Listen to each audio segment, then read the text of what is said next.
Gjatë vitit 2024, bankat kanë dhënë më shumë kredi ndaj sektorit privat se sa ndaj individëve. Shifrat tregojnë se 60% e kredisë është marrë nga bizneset dhe vetëm 40% nga qytetarët. Po për çfarë është përdorur kjo kredi? Shumica huas është marrë për të blerë një shtëpi. Sipas raportit vjetor të mbikëqyrjes të Bankës së Shqipërisë, gati 27% e kredisë dhënë nga bankat është përdorur për të blerë një banesë nga qytetarët. 24% rezulton të jetë marrë nga bizneset për pasuri të paluajtshme, ndjekur nga overdrafti me 13% dhe huaja për blerje pajisjesh me rreth 12%. Huaja për investime në instrumenta financiare është kurrë edhe më tepër në vitin që lam pas, duke mos zënë thuajse fare peshë në të gjithë huanet dhënë gjatë 2024-s. Ndërkohë 10% e kredisë është marrë nga bizneset për kapital qarkullues. Parafërsisht 7% është përdorur nga qytetarët për të blerë mallra jo të qëndrueshëm, siç janë produktet ushqimore, dhe pothuajse 4% për blerjen e mallrave të qëndrueshëm si elektroshtëpiake,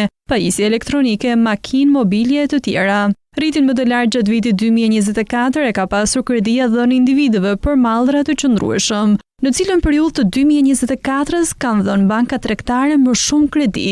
Në muajt mars dhe gusht 2024 është evidentuar rritja më e madhe e portofolit të kredisë me përkatësisht 14.2 miliard lek dhe 14.3 miliard lek. Sektorët më të kredituar të ekonomisë vazhdojnë të mbeten tregtia me shumicë dhe me pakicë, riparimi i automjeteve dhe motocikletave me një peshë prej 30% të portofolit, pasuar nga sektori i ndërtimit me një peshë prej 16.6% dhe sektori i industrisë përpunuese me 12.2%. Për vitin 2024, rreth 55% e kredisë rezulton të jetë në lek, duke u rritur edhe në krahasim me 2023-shin. Ndërkohë pesha e kredisë në valutë e klasifikuar si e pambrojtur ndaj rrezikut të kursit të këmbimit, pra kur kredia është marrë në euro por të ardhurat kanë qenë në lek, ka shfaqur një rënje me 2.05 pikë ndaj totalit të portofolit në valutë, duke arritur në nivelin 23.5% për shkak se leku ka qenë më i fortë kundrejt euros gjatë vitit të kaluar.